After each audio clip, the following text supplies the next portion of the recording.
Salut les amis, j'espère que vous allez bien. On se retrouve pour une nouvelle vidéo.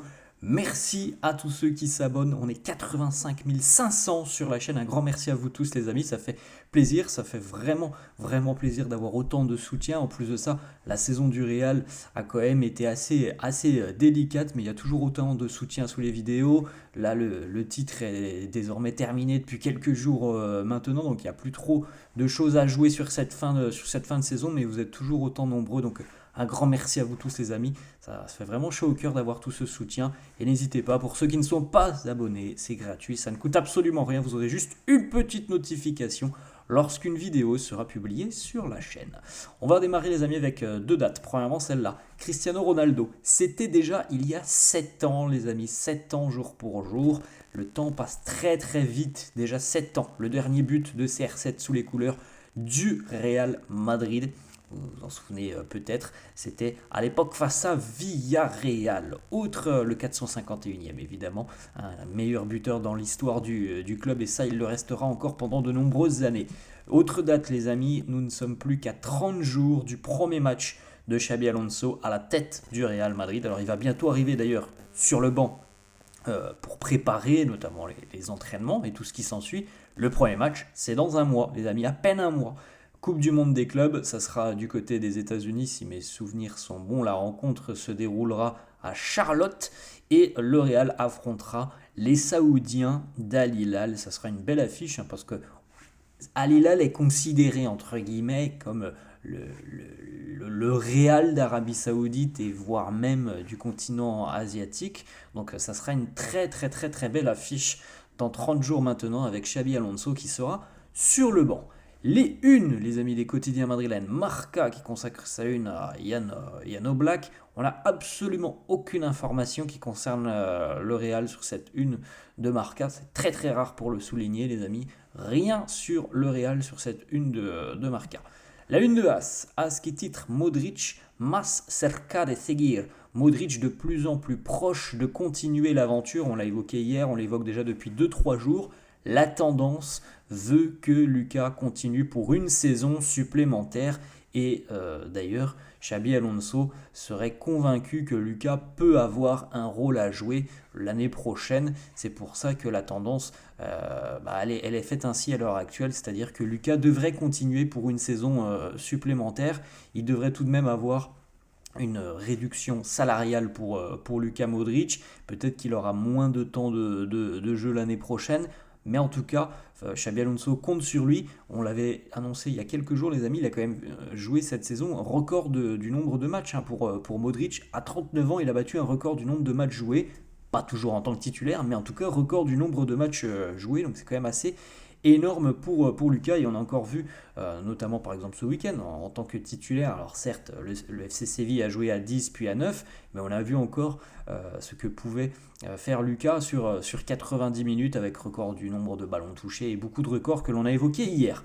On a donc normalement une saison supplémentaire de magie pour Modric du côté du Real et bon, on verra si ça se confirme, mais donc l'année prochaine on parlera d'un joueur de 40 ans qui aura évolué sous les couleurs du Real et ça c'est quand même assez exceptionnel les amis, un joueur de champ. Un gardien, bon, on peut pourquoi pas l'imaginer, même si c'est déjà compliqué d'emmener déjà un gardien jusqu'à 40 ans. Mais alors, un joueur de champ, les amis, et d'autant plus au Real, c'est assez fou. On a une autre information qui concerne Lucas. On sait aussi que l'un de ses objectifs dorénavant est d'être présent lors de la Coupe du Monde 2026 avec la sélection croate. Eh bien, avant d'être présent, il faudra se qualifier pour la Croatie. Et sur le mois de juin, puisque vous le savez, c'est quand même assez fou les amis, on va avoir la Coupe du Monde des clubs.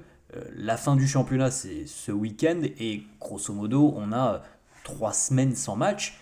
Mais par contre, pour les joueurs, il n'y a pas 3 semaines sans match, parce qu'il y a une trêve internationale début du mois de juin, et la Croatie, par exemple, sera engagée donc, pour les éliminatoires du mondial, donc 2 matchs très important et Lucas est évidemment convoqué pour les 2 prochains matchs de la sélection croate, à savoir face à Gibraltar et face à la République tchèque.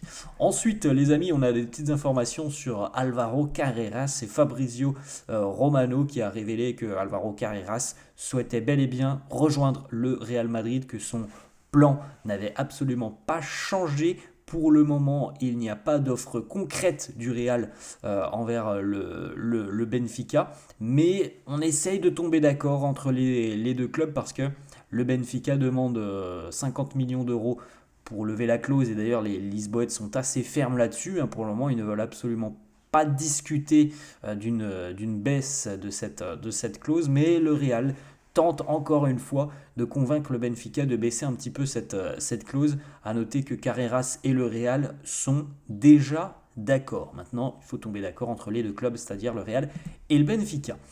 Mais Carreras a bel et bien accepté, normalement, d'après ce qu'il se dit, un long contrat de 6 ans du côté du Real Madrid jusqu'en 2031. Alors on verra si ça se confirmera dans les prochains jours, puisque le Real veut définitivement accélérer sur ce dossier Carreras dans les tout prochains jours. Autre information, selon le média AS, le Real a un plan pour cet été, donc 3 signatures avant le début de la Coupe du Monde des clubs, et elles vont normalement arriver puisque l'on en a déjà 2, Dean Huijsen et Trent Alexander-Arnold, et on attend impatiemment l'arrivée d'Alvaro Carreras. Et puis, ça ne serait pas terminé, c'est pour ça aussi qu'on a vu les amis hier ou avant-hier, Fabrizio Romano annoncer que l'été sera mouvementé du côté de Madrid, malgré le fait qu'on a déjà beaucoup de recrues avant même le début du mercato. L'été sera quand même mouvementé puisque on peut aussi potentiellement attendre 1 ou 2 nouvelles signatures après la Coupe du Monde des clubs. Tout ça dépendra évidemment aussi du visage affiché par le Real justement lors de cette Coupe du Monde des clubs. Et AS annonce même une signature peut-être galactique, donc un très très grand joueur. Et AS annonce que le Real serait prêt même à mettre 100 millions d'euros. Alors pour qui, les amis, ça c'est une question, on peut débattre là-dessus. En tout cas, le mercato sera certainement encore mouvementé après la Coupe du Monde des clubs. On a une petite stat hier que Prime Video a sorti sur les réseaux sociaux. Ils ont comparé la saison 2021-2022 de Karim Benzema, donc la saison Ballon d'Or pour le Noébé, et la saison de Mbappé cette année. 27 buts pour le Noébé, 28 pour Mbappé, et vous avez Karim Benzema qui a réagi en tweetant « Et alors, faut doser à un moment ». À part comparer le nombre de buts marqués, je ne vois pas ce que l'on va chercher de plus là-dedans. Karim avait été exceptionnel et toute l'équipe avait été exceptionnelle.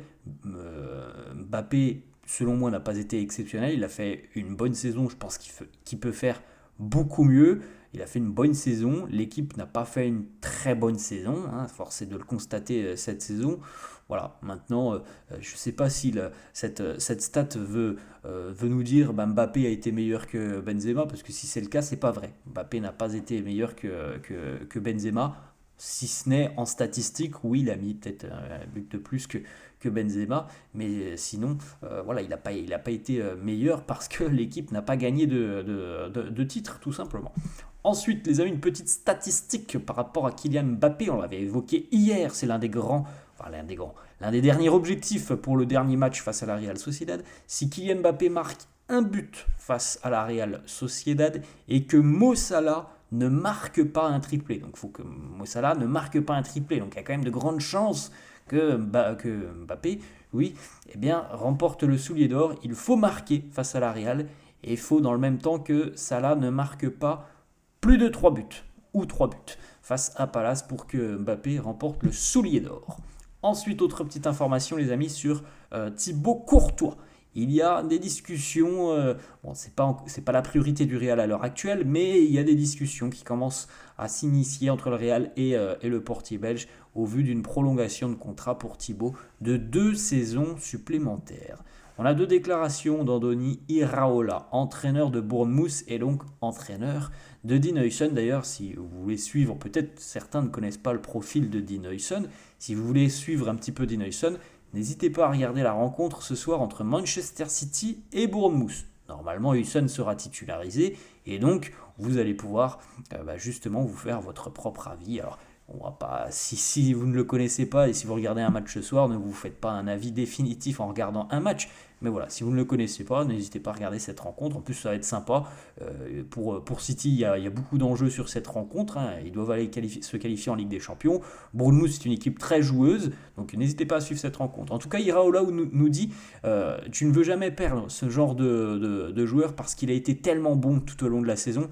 Mais on est tous très heureux pour lui parce que aller au Real Madrid, c'est ce dont il avait tellement envie. Il nous dit aussi, Huyson, je pense que le Real est certainement la plus grosse équipe au monde, ou l'une des plus grosses, mais je pense qu'il a le niveau pour aller là-bas. Pas seulement sur l'aspect foot, mais aussi la maturité, la confiance en lui-même d'aller là-bas et de performer. Il y aura beaucoup de compétition évidemment en défense.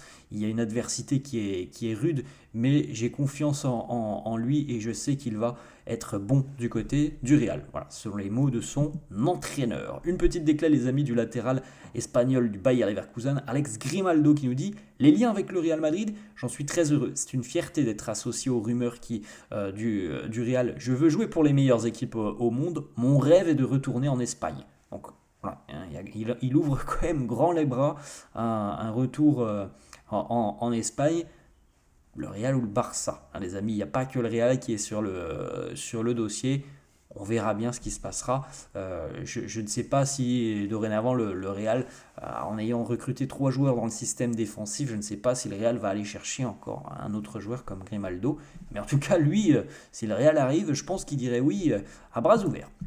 Autre information, les amis, on va terminer là-dessus, c'est AS qui annonce que le transfert de Trent Alexander-Arnold sera annoncé officiellement la semaine prochaine. C'est normal évidemment, puisque ce week-end se joueront les 38e journées de Premier League et de Liga, donc tous les championnats seront terminés et on pourra donc annoncer officiellement l'arrivée de Trent Alexander-Arnold. Voilà les amis, la fin de cette vidéo, j'espère que ça vous a plu. N'hésitez pas comme d'habitude à lâcher un petit pouce bleu, n'hésitez pas à vous abonner à la chaîne, je vous souhaite une très bonne journée et je vous dis à la prochaine. Ciao.